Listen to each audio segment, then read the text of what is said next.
So good morning everyone.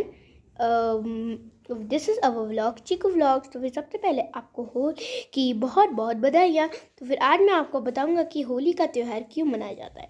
तो फिर सबसे पहले और आज हम दिखेंगे कि गुजिया कैसे बनाते हैं, गुजिया बनाने का पूरा प्रोसीजर। तो सबसे पहले मैं आपको बता दूँ कि होली क्यों मनाई जाती है। तो सबसे पहले क्या होता है कि एक बहुत बड़ा राक्षस होता है जिसका नाम था हिरण्यकश्यप।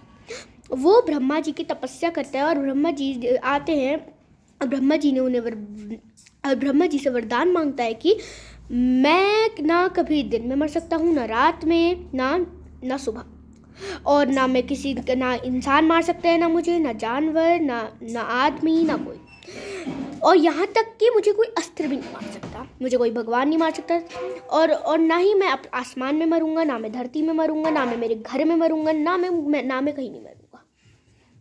तो ऐसा ही होता है। तो फिर हिरण्यकश्यप अपना बहुत ज़्यादा आतंक में आ जाता है। वो समझने लगता है कि बस मैं ही हूँ ना इस दुनिया में, बस मैं ही हूँ भगवान इस दुनिया में। वो ऐसे समझने लगता है। वो अपने महल में आके सब लोगों से कहता है कि मैं आज से तुम लोग ना भगवान की पूजा करोगे, ना किसी की पूजा करोगे, आज से तुम मेरी पूजा करोगे। तो फिर ऐसा कहे कि फिर प्रहलाद के पास आता है वो। और प्रहलाद कौन होता है? उसका बेटा। हिरण्यकश्यप के बेटे का नाम प्रहलाद था। तो वो अपने बेटे प्रहलाद के पास जाके कहता है कि प्रहलाद, आज से तुम मेरी पूजा करोगे, किसी भगवान की नहीं। लेकिन उसकी बात को नाकार करके प्रहलाद विष्णु जी की पूजा करेगा। और इसी बात से हिरण्यकश्यप गुस्सा होके प्रहलाद को कड़ी से कड़ी सजा देता है। उसे जेल में भी बंद कर दिया था तब तक, कुछ देर तक वहाँ पे फिर क्या हुआ? फिर क्या होता है? प्रहलाद तो रोने लग गया था जेल के अंदर। लेकिन उसे इतनी कड़ी सजा मिली थी कि पुरानी ज़माने की जैसी कड़ी सजा मिली थी उसे। उसके बाद हिरण्यकश्यप की बहन होलिका ने प्लान बनाया उनके साथ, साजिश की कि मैं उनके पास एक ऐसा कपड़ा था जिससे अगर वो आग के अंदर बैठ जाए ओढ़ के, तो फिर ना उसे कुछ नहीं होगा, वो आग में जली गई नहीं, वो भस्मी नहीं होगी। ऐसा ही होता है।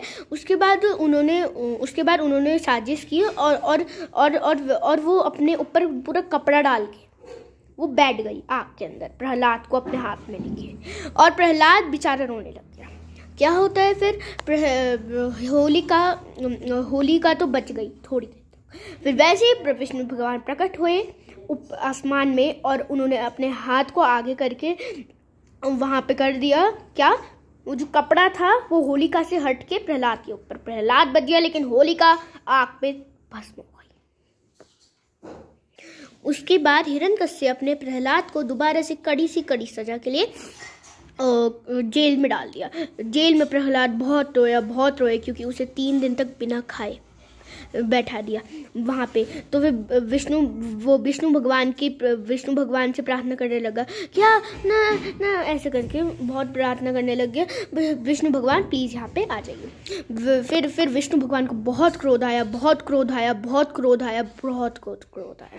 वो अपना अवतार नरसिंह अवतार लेके वहाँ पे पहुँच गए और उन्होंने पूरा उसका महल तहस नहस कर दिया, बस उसकी बालकनी के अलावा।